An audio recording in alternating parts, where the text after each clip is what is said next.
T'es-tu déjà demandé lequel de tes amis te couvrirait si jamais tu commettais un meurtre? Les gars, je crois que j'ai fait une bêtise. Lequel? Celui qui a tendance à te lâcher à la première fille qu'il rencontre? T'inquiète, si t'as pas révisé, tu te mets à côté de moi pendant l'examen, moi je te pose toutes les réponses, je te couvre, frérot. Rockstar bitch. Non, franchement, je comprends rien. Y'a pas de soucis, tu te mets à côté de moi, je te passerai toutes les réponses. Tu me remercieras plus tard. Bonne chance pour l'examen, gros.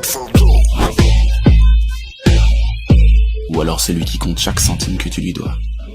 Bon les gars, vaut mieux qu'on le règle maintenant. Hein. Je t'ai avancé 2,50€, tu lui as avancé 30 centimes, tu m'as pris 2 crocs et j'ai pris 3 gorgées dans ta boisson. Donc vous me devez exactement 1,25€, soit 31 centimes chacun. On se fait un virement? Ou peut-être celui qui triche et manipule au moindre jeu parce qu'omnibulé par la victoire. Mais comment ça se fait que tu gagnes tout le temps? Je suis sûr que tu triches. Comment tu veux que je triche? Prouvez-le. Shorty's killing, wild and drunk. Lequel? Et cette personne en question est portée disparue depuis maintenant 3 ans. Et nous avons de fortes raisons de penser qu'elle a été assassinée par l'un de vous 4. Et si c'est le cas, au vu de votre amitié apparente, il est certain que les 3 autres sont au courant, mais savent sûrement où est le corps. Alors qu'importe votre degré d'implication. Rockstar bitch, call me Elvis. J'en appelle à votre bon sens. MOB, she call me selfish. Soit vous dénoncez celui de vous 4 qui a commis le meurtre, Success got him jealous. soit l'inspecteur vous fera tomber avec lui. Et c'est moi, l'inspecteur. This the crazy shit in the club. Je me présente, je suis l'inspecteur principal chargé de cette affaire et voici Pierre, l'inspecteur adjoint. J'aime beaucoup ce genre d'affaires, mais malheureusement elles sont toutes extrêmement simples à régler. On commence par interroger le plus faible d'entre vous, on vous isole tous dans une pièce différente et vous vous dénoncez tous mutuellement en moins de 2 heures. Pierre, vous avez trouvé le plus faible? Toi bien là.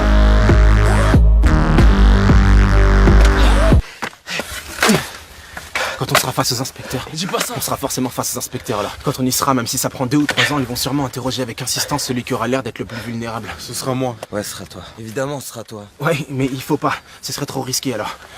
On va te faire passer toi pour le plus faible. Et pour ça, tu ne les regarderas jamais dans les yeux. À aucun moment, d'accord? Et comme ça, on fera passer le plus fort pour le plus faible.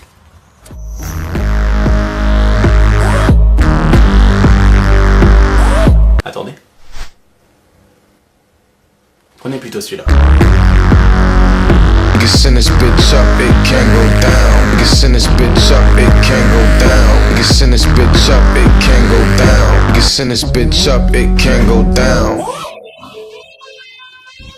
Vous connaissez sûrement le dilemme du prisonnier, vous? Non. Le dilemme du prisonnier? Non. Vous en êtes sûr? Le quoi? Le dilemme du prisonnier, c'est ce qu'ils vont nous faire. D'accord. Le principe est simple. Le principe est le suivant. Les joueurs sont tous isolés dans une pièce différente et je leur propose à chacun d'eux exactement le même accord. Si tu dénonces les autres et les autres ne te dénoncent pas, tu es libre. Et les autres écopent d'une peine maximale. Dans le cas contraire, si tu dénonces pas et qu'eux t'ont dénoncé, c'est eux qui sont libres. Et toi qui écopes d'une peine maximale. Et si vous vous dénoncez tous mutuellement, votre peine est allégée. Si tout le monde se dénonce, on a tous une peine allégée. C'est simple. Alors si j'ai bien compris, si on dénonce, on a soit une peine allégée, soit on est libre. Si on ne dénonce pas, on a soit une peine maximale parce que quelqu'un nous a dénoncé, soit on est libre parce que personne n'a parlé. Ah oui, vous en avez sûrement déduit qu'il vous suffit de ne pas vous dénoncer tous pour être libre, mais la raison pour laquelle le dilemme du prisonnier est infaillible, c'est le manque de communication. Les joueurs étant isolés et n'ayant aucun contact, aucun de vous ne peut être sûr que quelqu'un ne les a pas déjà dénoncés. Voilà mon hypothèse. Je pense que c'est Luc qui a commis le meurtre. Je pense que Mathieu a été le plus difficile à convaincre de maquiller le meurtre, mais que c'est vous qui en avez eu l'idée. Je pense que c'est Thomas qui a conduit la voiture et Mathieu a sûrement fourni des outils tels que des pelles peut-être. Vous avez sûrement enterré le corps dans une forêt en pleine nuit. Qu'est-ce que vous pensez de mes déductions?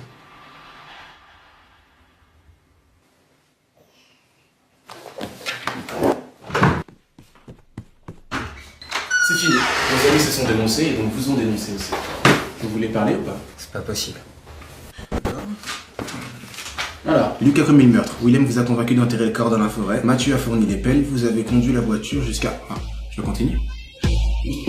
D'accord. Ça vous voit. Attendez, d'accord, je vais parler. Je dois appeler quelqu'un, enfin je veux dire, ils ont appelé leur avocat avant de tout dire, non?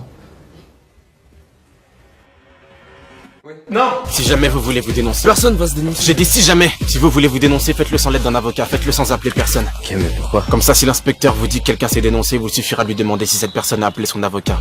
pour savoir si c'est du bluff. Non. J'ai rien à dire. C'est con ou quoi? Ne me faites pas croire que vous aviez compris. Vous pensez qu'ils vont se dénoncer? Ils ont l'air d'être comme les 5 doigts de la main. C'est vrai. Vous êtes libre. Vous pouvez rentrer chez vous. Hein? Nous sommes maintenant sûrs que vous êtes innocent. Vous pouvez y aller.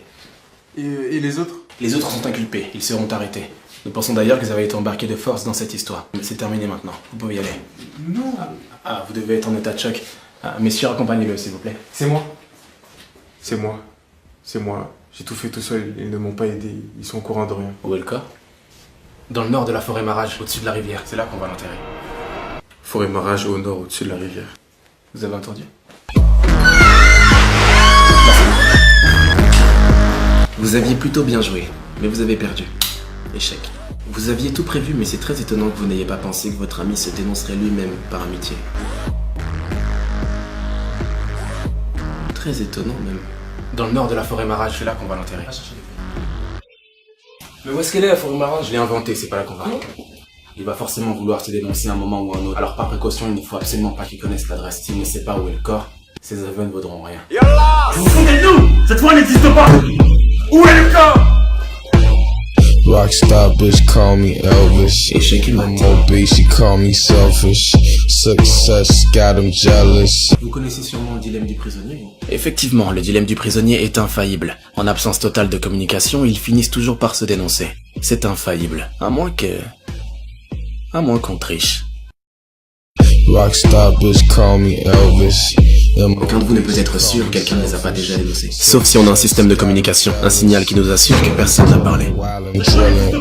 Tattoos, how they break the news. It was real. Ça te dirait de rentrer dans la police? Last night my bitches came in twos, and they both suck like they came to lose. Dropped down first.